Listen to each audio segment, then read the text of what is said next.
नमस्कार, महीनान की खास श्रृंखला मनी मास्टर में आपका बहुत बहुत स्वागत है। मैं हूं संदीप ग्रोवर। हमारी इस खास श्रृंखला में हम बाजार के दिग्गज मार्केट एक्सपर्ट से चर्चा करते हैं और उनसे ये जानते हैं कि शेयर बाजार में निवेश की रणनीति कैसे बनानी चाहिए जिससे आपको मुनाफा कमाने में मदद मिले। हर महीने या हर हफ्ते के आखिरी गुरुवार को अगर आप भी शेयरों के वायदा बाजार में सौदे काटते हैं तो मनी मास्टर का ये एपिसोड आपके लिए बेहद काम का है, क्योंकि आज के इस एपिसोड में हमारे मनी मास्टर संतोष मीना जी आपको वायदा बाजार की बारीकियों के बारे में समझाएंगे। संतोष जी वर्तमान में स्वास्तिका इन्वेस्टमेंट के हेड ऑफ रिसर्च हैं और शेयर बाजार में 1 दशक से ज्यादा का अनुभव रखते हैं।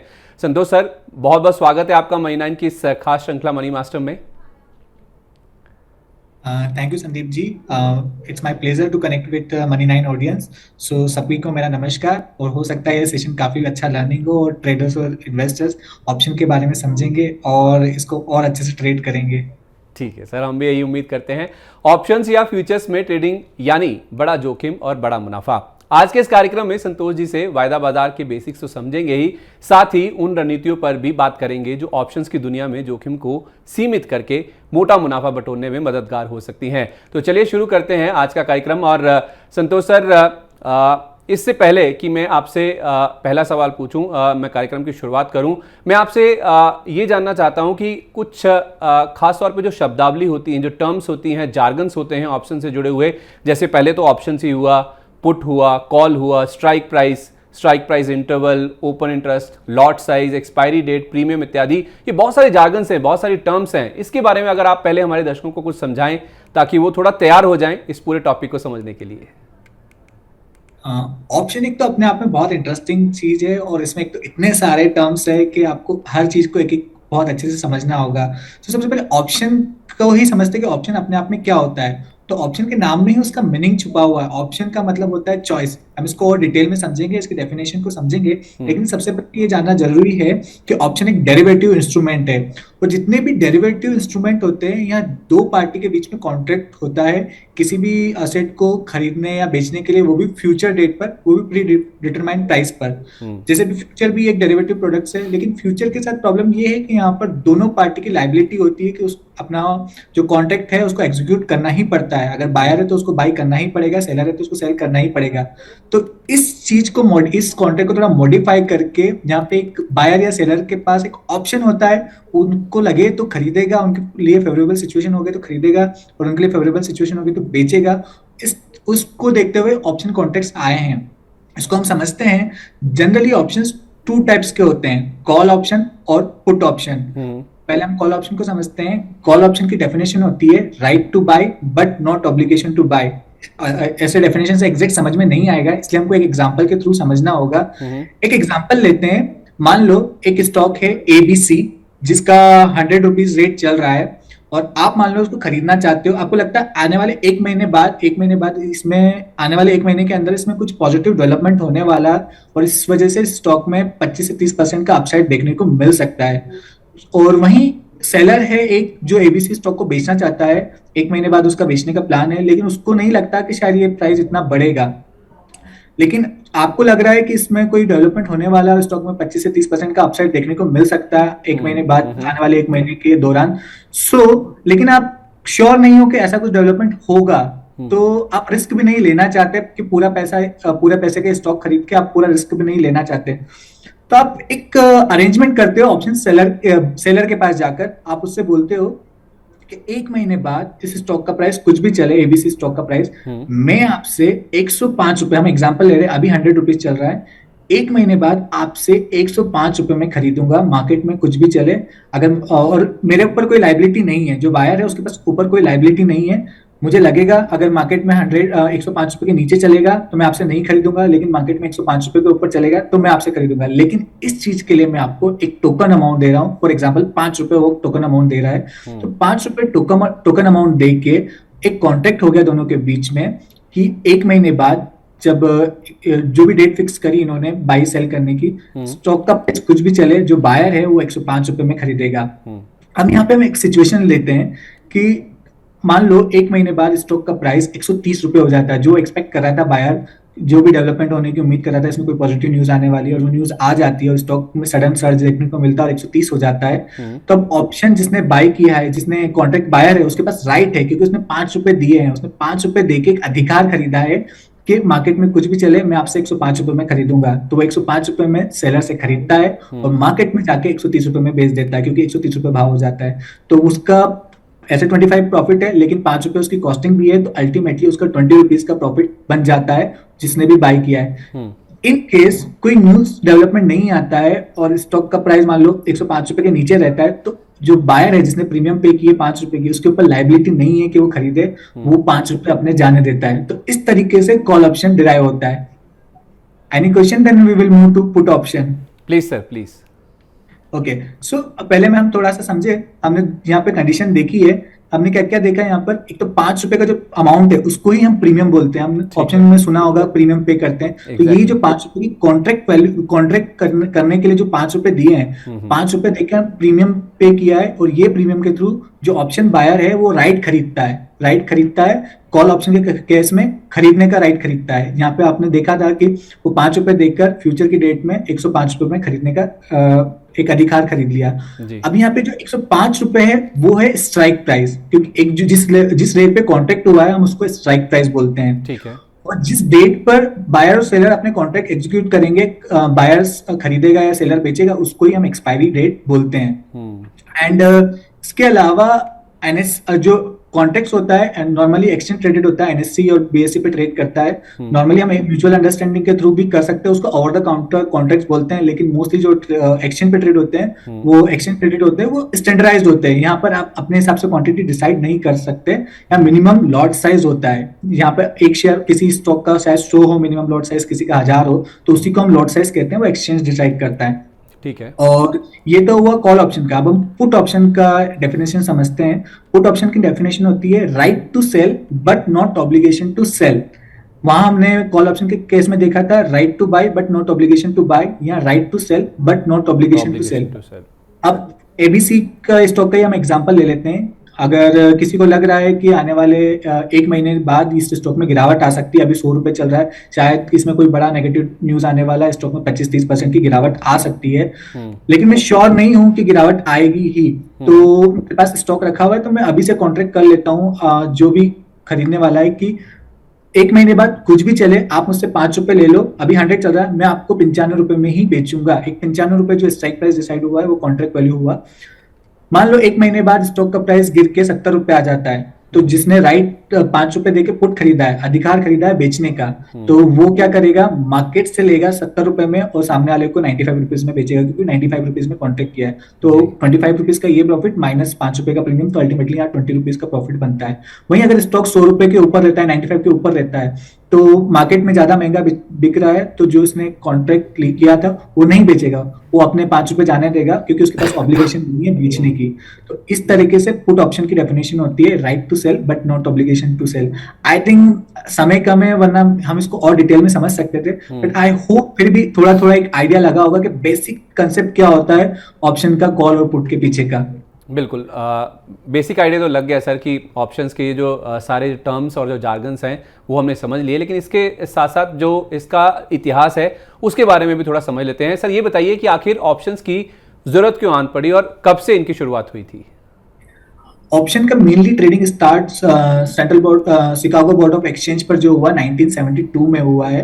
पहले जनरली फ्यूचर और फॉरवर्ड कॉन्ट्रैक्ट चलते थे, जैसा मैंने बताया उनकी कुछ लिमिटेशंस थी कि वहां पे कंपलसरी बायर और सेलर के ऊपर लायबिलिटी होती है कि अपना कॉन्ट्रैक्ट एग्जीक्यूट करना।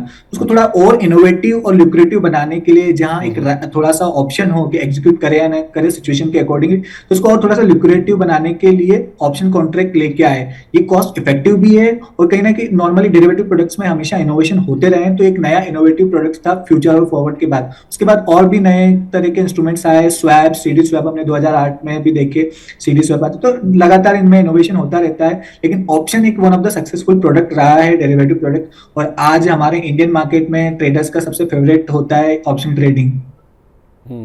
सर जब आप कह रहे हैं कि ऑप्शंस काफ़ी सक्सेसफुल हुआ है एज अ प्रोडक्ट, तो जाहिर सी बात है फिर इसके काफ़ी सारे फ़ायदे होंगे जो कि ट्रेडर्स या तो फिर जो इन्वेस्टर्स हैं जो कि इसके फ़ायदे उठाते होंगे, लेकिन उसके साथ साथ कुछ तो नुकसान भी होंगे जिसका एक जो निवेशक है या जो ट्रेडर है जो भी इनमें ट्रेड करता है उसको इसका ध्यान रखना होता है? हाँ, हम इसके फायदे और नुकसान की बात करें उसके पहले एक चीज तो हमको समझना होगा कि ये डेरिवेटिव प्रोडक्ट्स है, तो डेरिवेटिव हमेशा लेवरेज प्रोडक्ट होते हैं।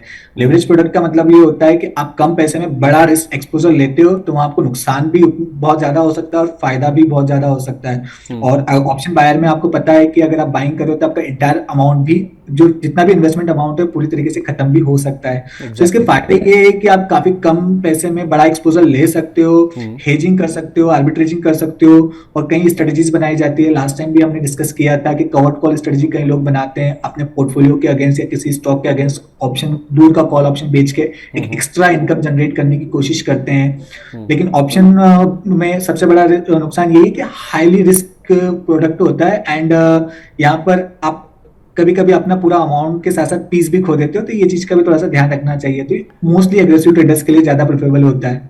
ठीक है, मोस्टली अग्रेसिव जो ट्रेडर्स हैं उनके लिए होता है, क्योंकि इसे आर्बिट्रेशन के लिए, इसे हेजिंग के लिए इस्तेमाल किया जाता है, लेकिन जोखिम काफ़ी ज़्यादा होता है। तो उस लिहाज से आपका जो पीस ऑफ माइंड है वो भी कहीं ना कहीं, ये जो प्रोडक्ट्स हैं अगर आप इनमें ट्रेड करते हैं तो शायद कहीं ना कहीं वो जा सकता है। तो इसका आपको जरूर ध्यान रखना होगा। और आपने कहा कि पीस ऑफ माइंड बहुत ज़रूरी है, तो उस लिहाज से देखा जाए तो ऑप्शंस ट्रेडिंग किस तरह के मार्केट पार्टिसिपेंट्स के लिए सही रहती है? क्या हर तरह के लोग इसका इस्तेमाल कर सकते हैं, यानी इन्वेस्टर्स भी और ट्रेडर्स भी? सबसे इंपॉर्टेंट कैरेक्टरिस्टिक होता है नॉलेज। नॉलेज होना आपके लिए बहुत जरूरी है। तो किस तरह के पार्टिसिपेंट, सबसे पहले मैंने बता चुका हूँ कि एग्रेसिव ट्रेडर्स को ही इसको फॉलो करना चाहिए, क्योंकि ये हाई रिस्क इंस्ट्रूमेंट्स है। इसके अलावा मोस्टली हेजर्स जो होते हैं, जिनका पोर्टफोलियो है वो अपने आप को हैज करना चाहते हैं, वो यूज करते हैं। आर्बिट्रेजर्स, उनको कहीं प्राइस डिफरेंसेस में नजर आता है तो वो, और जो एग्रेसिव ट्रेडर्स है, जो एडवेंचरस ट्रेडर्स है, न्यू जनरेशन, वो कर सकते हैं इसको। बट मोस्टली मेरा सजेशन ये रहेगा, एग्रेसिव ट्रेडर्स जो इसको अच्छे से समझते हैं उन्हीं को ट्रेड करना चाहिए। ठीक है, बहुत ज़रूरी है कि आपको समझ होनी चाहिए, पहले इस प्रोडक्ट की नॉलेज होनी चाहिए। जो एग्रेसिव ट्रेडर्स हैं वही इसका इस्तेमाल करें। एग्रेसिव का मतलब वो है जो जोखिम ज़्यादा ले सकते हैं और इस प्रोडक्ट की अच्छी खासी नॉलेज रखते हैं, इसको अच्छे से समझते हैं, वही इन ऑप्शंस में ट्रेड करके चले। अच्छा सर, आपने ये कहा कि ये जो ऑप्शंस हैं उनका जो इस्तेमाल है मुख्य रूप से हेजिंग के लिए किया जाता है। क्या हम एक एग्जाम्पल के साथ समझा सकते हैं कि आखिर हेजिंग कैसे की जाती है ऑप्शंस की मदद से? हम एग्जांपल लेते हैं रिलायंस इंडस्ट्री का। अभी रिलायंस इंडस्ट्री 2600 रुपए के आसपास ट्रेड कर रहा है। सब मार्केट में आप देख रहे हो थोड़ा सा करेक्शन स्टार्ट हुआ है। किसी आपके पास पोर्टफोलियो में, और आपने कहीं स्टडी किया, काफी कुछ स्टडी किया, आपको लगता है कि शायद आने वाले समय में रिलायंस में यहाँ से 5-10% की गिरावट आ सकती है, लेकिन आपका पोर्टफोलियो स्टॉक है, आप उसको बेचना नहीं चाहते क्योंकि आपका लॉन्ग टर्म का व्यू है। तो आप इसको बेच के अननेसेसरी कैपिटल गेन पे नहीं करना चाहते, ट्रांजैक्शन कॉस्ट पे नहीं करना चाहते, इसको लॉन्ग टर्म के लिए रखना चाहते हो, तो इसको आप, लेकिन अपनी पोजीशन को हेज करना चाहते हो फॉर टाइम बिंग के लिए। तो आप क्या कर सकते हो, इसका मान लो 2600 का पुट खरीद के, जो अभी मान लो अभी सितंबर मंथ का 1 महीने बाद की जो एक्सपायरी है उसको आप पुट खरीद के, जो फॉर एग्जांपल वो अराउंड 50 रुपीज चल रहा है, तो आप उसका पुट खरीद के आप अपने रिलायंस की पोजीशन को हेज कर सकते हो। फॉर एग्जांपल अगर रिलायंस यहाँ से 2000 रुपए भी आ जाता है तो 600 रुपए का नुकसान आपको आपकी कैश की होल्डिंग में है, लेकिन वहीं आपको 600 रुपए माइनस आपकी जो कॉस्ट 50 रुपए की है, तो 550 रुपए का प्रॉफिट है। तो ऑलमोस्ट आपने ऑलमोस्ट 90% अपना लॉस कवर कर लिया है। तो इस तरीके से आप अपने पोर्टफोलियो या पर्टिकुलर स्टॉक को लॉस, गिरावट आती है तो हेजिंग करके लॉस से बच सकते हो और अपना रिस्क मिनिमाइज कर सकते हो। चलिए, तो हमने एक एग्जाम्पल के जरिए भी समझ लिया कि ऑप्शंस का इस्तेमाल कैसे किया जाता है आपकी जो पोजीशन है उसको हेज करने के लिए, उसमें जो जोखिम है उसे कवर करने के लिए। अच्छा सर, मैंने कहीं पढ़ा है कि ऑप्शन ट्रेडिंग में टाइम वैल्यू भी एक फैक्टर होता है। पहले तो ये बताइए कि आखिर ये टाइम वैल्यू क्या होता है ऑप्शंस में, और दूसरा ये कितना इंपॉर्टेंट होता है? जो ऑप्शन का प्रीमियम होता है ना, उसके दो कंपोनेंट होते हैं। पहला होता है इंट्रिंसिक वैल्यू, दूसरा होता है एक्सट्रिंसिक वैल्यू या टाइम वैल्यू। इंट्रिंसिक वैल्यू तो वो होती है जो सामने दिखती है। इन द मनी ऑप्शन जो भी होता है उसमें मान लो आपने कॉल ऑप्शन की बात करें, आपका 100 रुपए की स्ट्राइक प्राइस का कॉल ऑप्शन है और वो 105, स्टॉक ही 105 चल रहा है, तो जो 5 रुपए का डिफरेंस है वो इंट्रिंसिक वैल्यू होगा। जो out of the money options होते हैं उसमें इंट्रिंसिक वैल्यू नहीं होता। अब हम आते हैं टाइम वैल्यू, जो दूसरा प्रीमियम का कंपोनेंट है। ये सबसे इंपॉर्टेंट कंपोनेट होता है। इसमें भी दो फैक्टर प्ले करते हैं। पहला होता है कितने दिन बचे हैं एक्सपायरी में, और दूसरा होता है वॉलेटिलिटी। जितने ज्यादा दिन रहेंगे उतनी ज्यादा प्रीमियम रहेगी। सिमिलरली जितनी ज्यादा वॉलेटिलिटी रहेगी उतनी ज्यादा प्रीमियम रहेगी। तो जो ऑप्शन बायर होते हैं ना, उनके दोनों फ्रेंड होते हैं, जितना ज्यादा समय और जितनी ज्यादा वॉलेटिलिटी, ये ऑप्शन बायर के फ्रेंड होते हैं, और वही ऑप्शन सेलर के लिए नुकसानदायी ये दोनों होते हैं। तो बहुत ज्यादा इंपॉर्टेंट रोल प्ले करते हैं ऑप्शन में टाइम वैल्यू, क्योंकि सब कुछ इसी पर डिपेंडेंट है। अननोन वेरिएबल होता है बिकॉज वॉलेटिलिटी पूरी तरीके से नोन नहीं होती है हर समय। बायर और सेलर के इमोशंस के थ्रू ये चेंज होती है। इंट्रिंसिक वैल्यू आपको पता होती है, लेकिन टाइम वैल्यू एग्जैक्ट आप कैलकुलेट नहीं कर सकते। ड्यूरिंग द टाइम हर वक्त चेंज होती रहती है, लेकिन ये बहुत ही इंपॉर्टेंट रोल प्ले करती है। तो इसमें सबसे इंपॉर्टेंट चीज ध्यान रखिएगा, जितना ज्यादा टाइम और जितना ज्यादा वॉलेटिलिटी उतनी ज्यादा टाइम वैल्यू। ठीक है, जितनी ज़्यादा टाइम बचा है एक्सपायरी को लेकर, यानी कि जब कॉन्ट्रैक्ट एंड होगा, और उसके साथ साथ वॉलेटिलिटी, ये दो ऐसे फैक्टर्स हैं जिसके ऊपर ज़्यादा करके ऑप्शंस की जो प्रीमियम है वो डिपेंड करती है, चाहे वो बायर हो या सेलर हो, दोनों के लिए ये जो फैक्टर्स हैं बहुत ही इंपॉर्टेंट रहते हैं। अच्छा सर, जो ऑप्शंस में ट्रेड करते हैं वो अक्सर ये कहते हैं कि हम तो केवल प्रीमियम पे करते हैं, इसका क्या मतलब होता है? ये हमने जैसा डिस्कस किया कि जो लिमिटेड जो ऑप्शन बायर होता है वो सिर्फ प्रीमियम पे करके कॉन्ट्रैक्ट में एंटर करता है, क्योंकि उसका मैक्सिमम नुकसान प्रीमियम ही है, उससे ज्यादा नुकसान नहीं हो सकता है। और उसका गेन अपसाइड, अगर कॉल बाय किया तो अनलिमिटेड गेन हो सकता है, पुट में भी काफी ज्यादा गेन पॉसिबल है। सिमिलरली ऑप्शन राइटर के लिए मैक्सिमम प्रॉफिट बस प्रीमियम का होता है, लेकिन मैक्सिमम नुकसान अनलिमिटेड हो सकता है। हालांकि ऐसे देखने में लगता है कि यार ऑप्शन राइटिंग में हमेशा नुकसान मैक्सिमम नुकसान हो सकता है, बट प्रोबेबिलिटी ऑफ गेन और जो होती है वो ऑप्शन सेलर के फेवर में होती है instead of option buyer. But option buyer के साथ पॉजिटिव पॉइंट ये है कि उसको नुकसान लिमिटेड होता है। ठीक है, ऑप्शन बायर का जो लॉस है वो लिमिटेड होता है, लेकिन ज़्यादा प्रॉफिट होने की जो गुंजाइश है वो सेलर के पास होती है। अच्छा सर, बायर और सेलर जो ऑप्शंस खरीदता है या ऑप्शन बेचता है, क्या दोनों को अपने जो सौदे हैं वो स्क्वायर ऑफ करने होते हैं? दोनों का जो रिस्क रिवॉर्ड है वो क्या अलग अलग होता है? अगर हाँ तो थोड़ा वो भी समझाइए कि कैसे एक बायर और जो ऑप्शंस का सेलर है, दोनों का जो रिस्क प्रोफाइल है वो कैसे अलग अलग होता है? पहले हम स्क्वायर ऑफ की बात करें तो बायर और सेलर इंडेक्स ऑप्शन की बात करें तो यहाँ पर दोनों को कंपलसरी स्क्वायर ऑफ करने की जरूरत नहीं है। बाय डिफॉल्ट आखिर में अपने आप जो भी नेट पोजीशन होती है वो स्क्वायर ऑफ हो जाती है। लेकिन अब सेबी का नया रूल आ गया है, कंपलसरी फिजिकल सेटलमेंट। तो कोई भी option out of the money होता है वहां पे कंपलसरी स्क्वायर अप करने की जरूरत नहीं है, लेकिन जो इन द मनी ऑप्शंस हो जाते हैं स्टॉक्स में वहां पर कंपलसरी फिजिकल सेटलमेंट जरूरी है। जिसने भी बाई किया है उसको डिलीवरी लेनी पड़ेगी, और जिसने सेल किया उसको डिलीवरी देनी पड़ती है कॉल ऑप्शन के केस में, और सिंगल अपोजिट है उसके पुट ऑप्शन के केस में।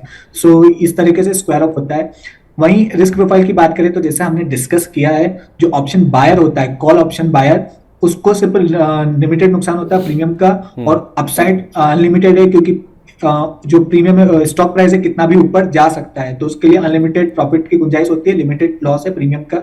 वहीं ऑप्शन जो पुट बायर है उसके लिए भी जो लॉस है सिर्फ लिमिटेड है प्रीमियम का, और जो मैक्सिमम प्रॉफिट है स्टॉक मैक्सिमम जीरो तक जा सकता है। तो जो भी रेट है उस टोटल मान लो 200 रुपए का स्टॉक है तो 200 माइनस जो भी प्रीमियम पे किया उसका मैक्सिमम प्रॉफिट हो सकता है, और मैक्सिमम नुकसान सिर्फ प्रीमियम का। अपोजिट है ऑप्शन सेलर्स के लिए अनलिमिटेड नुकसान और लिमिटेड प्रॉफिट। ठीक है, जहाँ तक ऑप्शन बायर की बात है तो उसका लॉस लिमिटेड है, क्योंकि वो प्रीमियम पे करके एक राइट खरीदता है, एक अधिकार खरीदता है, तो उसका जो लॉस है वो वहीं तक सीमित है कि वो जो प्रीमियम पे कर रहा है अगर वो एक्सरसाइज नहीं भी करता है तो केवल वो प्रीमियम का नुकसान होता है, जबकि जो मुनाफा होने की गुंजाइश है एक ऑप्शन बायर को वो अनलिमिटेड रहता है, क्योंकि स्टॉक का जो प्राइस है वो कितना भी ऊपर जा सकता है। वहीं इसके विपरीत अगर हम सेलर की बात करें तो जैसे हम संतोष सर हमें बता रहे हैं कि एक जो सेलर होता है उसका जो प्रॉफिट है वो लिमिटेड है, क्योंकि उसको केवल प्रीमियम लिखना है, क्योंकि अगर प्रीमियम मिलना है, क्योंकि अगर वो ऑप्शन बेच रहा है तो जाहिर सी बात उसके पास जो आ रहा है वो केवल प्रीमियम है, जबकि जो लॉस होने की गुंजाइश है क्योंकि शेयर कितना भी ऊपर जा सकता है, तो उस केस में जो घाटा होने की गुंजाइश है वो एक सेलर के केस में अनलिमिटेड हो जाती है। अच्छा सर, इसमें ऑप्शंस की जब हम बात करते हैं तो जो लोग ऑप्शंस में ट्रेड करते हैं वो कई तरह की जो स्ट्रैटेजीज है उसका इस्तेमाल करते हैं।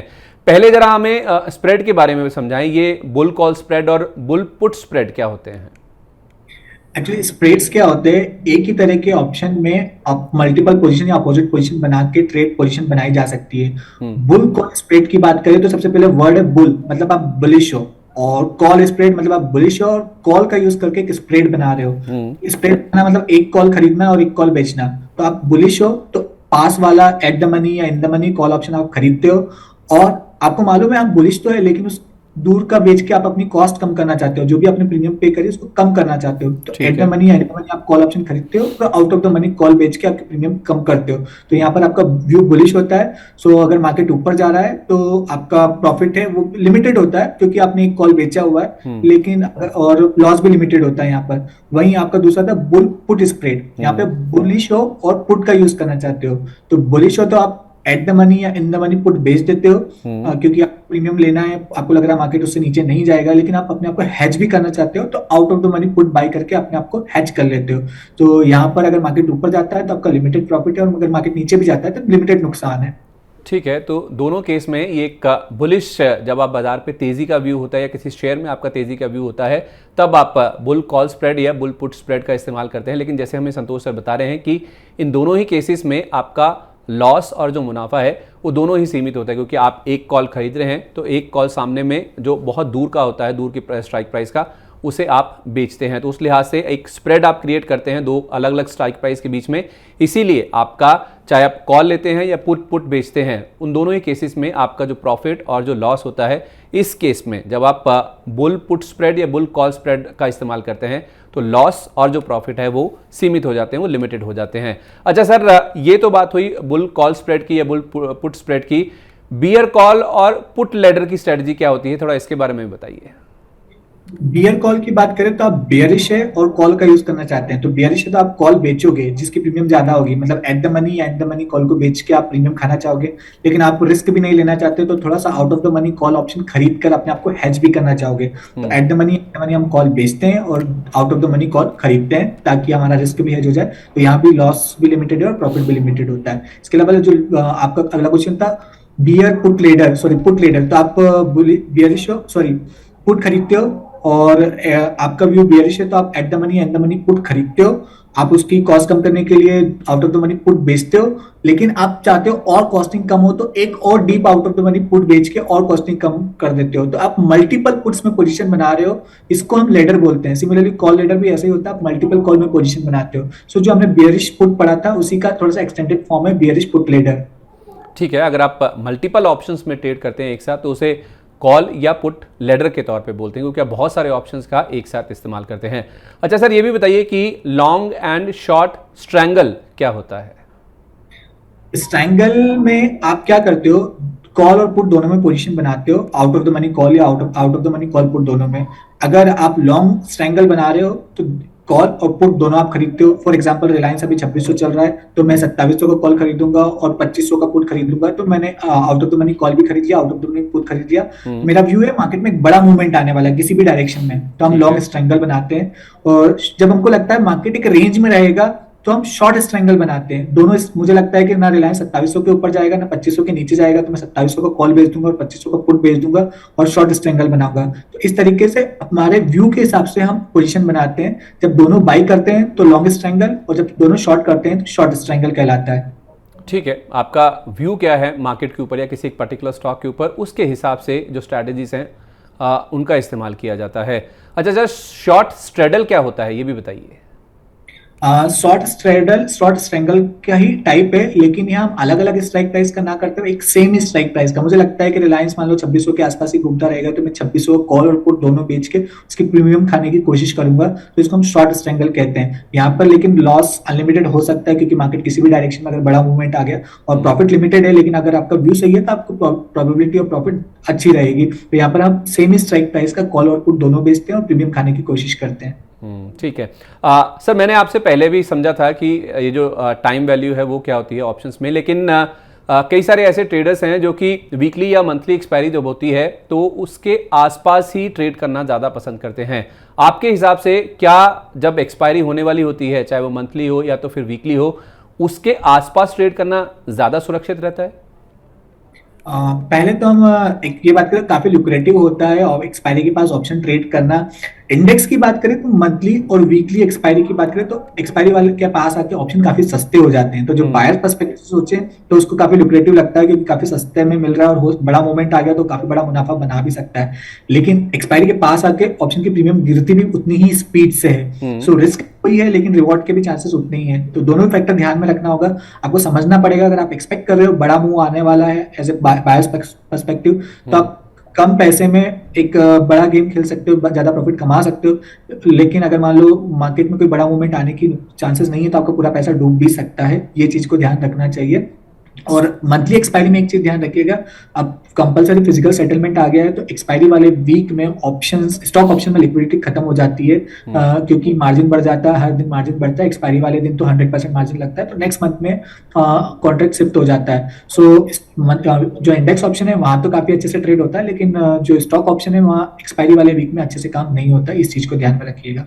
चलिए, तो दोनों चीज़ें हमें समझाई सर ने कि अगर आप वीकली ऑप्शंस एक्सपायरी की बात करें तो नो डाउट जब ऑप्शंस की एक्सपायरी आ जाती है पास में, उस समय ट्रेड करना काफ़ी लुक्रेटिव होता है क्योंकि मूव काफ़ी बड़े आते हैं मार्केट में। लेकिन उसके साथ साथ जैसे सर ने पहले भी हमें समझाया था कि अगर आपके पास नॉलेज है, अगर आप रिस्क को कंटेन कर सकते हैं, जोखिम को झेल सकते हैं और वॉलिटिलिटी को कहीं ना कहीं काबू में कर सकते हैं, क्योंकि बड़ा मूव आने के भी चांसेस रहते हैं, तो तभी आप जब ऑप्शंस की एक्सपायरी होती है वीकली या तो फिर मंथली, उसके आसपास आप ट्रेड करें। दूसरी बात सर हमें बता रहे हैं कि जब मंथली एक्सपायरी होती है तो स्टॉक्स में हम देखते हैं क्योंकि फिजिकल सेटलमेंट का अब जो प्रावधान है वो सेबी ने कर दिया है, तो उस लिहाज से जो लिक्विडिटी है वो कहीं ना कहीं कम हो जाती है। काफ़ी हम देखते हैं कि जो एक्शन है, जो वॉल्यूम्स है वो कम होते हुए दिखते हैं। हालांकि इंडेक्स में हम देखते हैं कि वहाँ पे ऐसा फिजिकल सेटलमेंट का कोई रूल नहीं है, तो वहाँ पे वॉल्यूम्स काफ़ी अच्छे देखने को मिलते हैं। तो अगर आप मंथली एक्सपायरी के हिसाब से ट्रेड कर रहे हैं और शेयरों में, स्टॉक्स में अगर आप ट्रेड करते हैं, तो इस चीज़ को आप जरूर ध्यान में रखें कि जो आखिरी हफ्ता होता है, क्योंकि फिजिकल सेटलमेंट होता है, मार्जिन बहुत ज़्यादा बढ़ जाते हैं,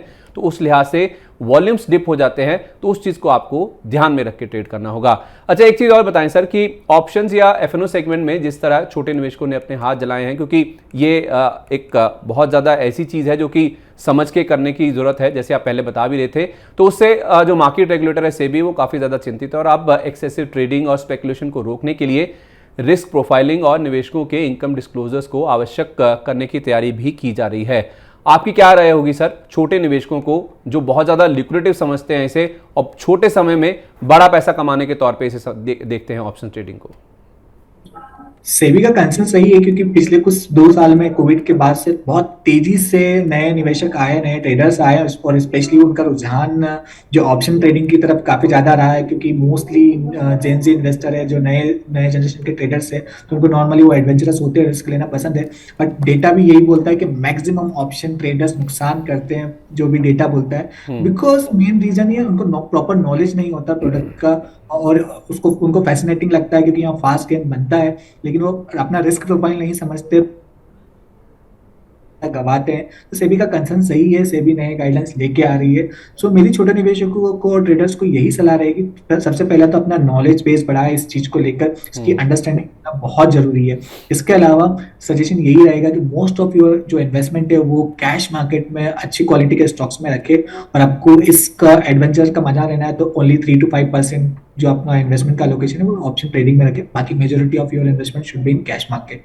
चलिए, तो छोटे निवेशकों के लिए साफ तौर पे संतोष सर ने हमें बता दिया है कि केवल आपका जो पोर्टफोलियो है, टोटल जो आप पैसा लगाना चाहते हैं मार्केट में, या आपका जो कॉर्पस है आपके पास, उसका 3 से 5% हिस्सा ही आप ऑप्शंस में लगाएं, क्योंकि यहाँ पे जोखिम बहुत ज़्यादा रहता है। पहले आप इसे समझिए, बहुत अच्छे से स्टडी कीजिए, जानकारी लीजिए, नॉलेज लीजिए आप ऑप्शंस के बारे में, उसके बाद में ही आप इसमें पैसा लगाएं, क्योंकि इसमें जोखिम बहुत ज़्यादा होता है और पैसा गंवाने की, यानी कि जो लॉसेस होने की, घाटा होने की जो गुंजाइश है वो बहुत ज़्यादा होती है। तो उस लिहाज से आपको केवल अच्छे क्वालिटी वाले जो कैश सेगमेंट के स्टॉक्स हैं उनमें ही ज़्यादा एक्सपोजर रखना चाहिए, और केवल अपने पोर्टफोलियो का 3 से 5% हिस्सा ही आपको ऑप्शंस के लिए, केवल एक अनुभव के लिए, एक एक्सपीरियंस के लिए इस्तेमाल करना चाहिए। संतोष सर, आपका बहुत बहुत शुक्रिया मनी मास्टर की इस खास श्रृंखला में आज हमारे साथ जुड़ने के लिए और हमारे दर्शकों को बहुत ही आसान तरीके से ऑप्शन ट्रेडिंग के बारे में सारी जानकारी देने के लिए। Thank you.